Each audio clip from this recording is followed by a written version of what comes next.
ali, por exemplo, uma coisa que a gente chama de perfilamento racial, que acontece em São Paulo com frequência, acontece em outras regiões do Brasil com frequência, acontece na Bahia, onde está ali em Salvador, por exemplo, a maior população negra fora da África do mundo. E sabe qual que é a polícia que tem matado mais no Brasil atualmente, superando a polícia do Rio de Janeiro? A polícia da Bahia. Então, me deixa incomodado ver muita gente fazendo post ali, bonitinho, pra mãe Bernadette, ignorando o que aconteceu, por exemplo, na Gamboa, no ano passado, na Gamboa de Baixo, no ano passado, que eu tive a oportunidade de visitar, inclusive, ano passado. A tragédia aconteceu em março, eu estive lá em fevereiro, na Gamboa. Um lugar que é turístico, que recebe turistas do mundo inteiro. No dia que eu fui lá, por exemplo, tinha americano, tinha francês, tinha italiano, tinha espanhol, tinha argentino, tava lotado. E aí a polícia já chegou atirando. E aí, recentemente, eu até contei que tinha uma pessoa próxima a mim que foi presa. Ficou 6 meses na prisão, acusada de traficar drogas, sendo que a quantidade que foi encontrada com ela no carro, se fosse um branco, como as estatísticas mostram, eu não vou repetir isso aqui porque eu já fiz mais de um vídeo aqui mostrando estatisticamente que quando é, por exemplo, uma pessoa branca presa com cocaína, com maconha, por exemplo, ela precisa estar portando ali cerca de 480 gramas, se não me falha a memória, de maconha para ser presa. Quando é um branco, quando é um negro, pouco mais de 100 gramas ele já é preso acusado de tráfico de drogas. Quando é um negro, por exemplo, portando cocaína, entre 25 e 30 gramas, na maioria dos casos ele é preso, vai lá, né, para audiência de custódia, vai ali para o presídio, já com acusação de tráfico de drogas. Um branco tem que estar portando 100 gramas. E aí essa pessoa próxima a mim ficou 6 meses preso porque forjaram o flagrante.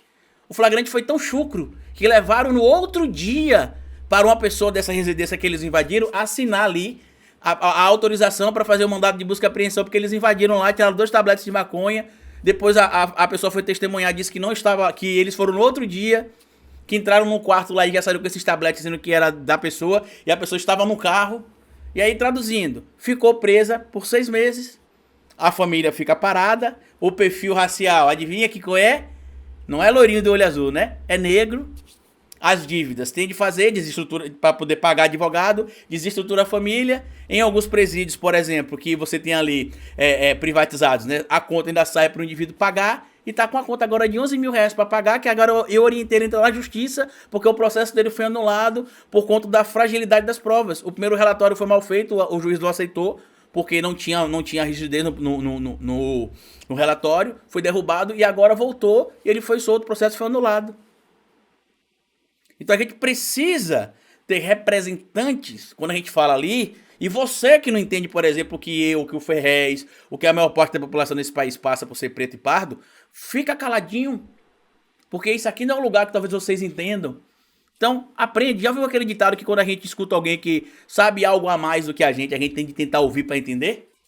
Então, quando a gente abriu a boca, quando eu abri a boca para sugerir a indicação do ministro Silvio Almeida, ou a indicação de uma ministra mulher negra também, não foi porque eu achava bonitinho ter um suposto tokenismo no STF, não. Foi porque no STF não tenho como votar para escolher o ministro que eu quero. É o presidente da República que cuida da coisa pública, eleito através da democracia que a gente tem no Brasil, como está estabelecido lá na Constituição, parágrafo 1º, artigo 1º, parágrafo único, todo poder emana do povo que o exerce através de seus representantes eleitos. Então, eu escolhi o presidente no meu voto, ou você não tem escolhido, mas por exemplo. Então, ele tem que buscar essa representatividade lá também. Porque como é que essa pessoa vai ter a sensibilidade de entender, por exemplo, que um cara que está portando 3 gramas de cocaína não é um traficante? Por isso que essa votação agora da descriminalização da quantidade, né, de algumas drogas é importante. Uma das coisas que eu cobrei quando eu entrevistei o Guilherme Boulos aqui foi isso. A lei de drogas no Brasil foi um dos maiores erros durante o governo do presidente Lula, um dos maiores, porque até hoje não se tem uma quantidade ali quando o indivíduo que o indivíduo precisa estar portando para ser considerado traficante ou usuário. Quem decide? O magistrado. E normalmente, digo de novo, não é opinião, é estatística. Pesquisem o vídeo que eu fiz aqui explicando sobre por que eu defendi a indicação de ministro negro no STF, que vocês vão entender. Na época, cala a boca, Carlito, tem de ser o Zanin mesmo e acabou. Eu não era contra a indicação do Zanin.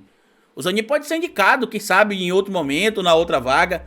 Eu não tinha problema com a indicação do Zanin. O meu problema é que a gente precisa ter representantes negros no STF. Tem mais, para ter essa sensibilidade que é diferente que vocês que não são negros, que não são pretos ou pardos, não vão entender.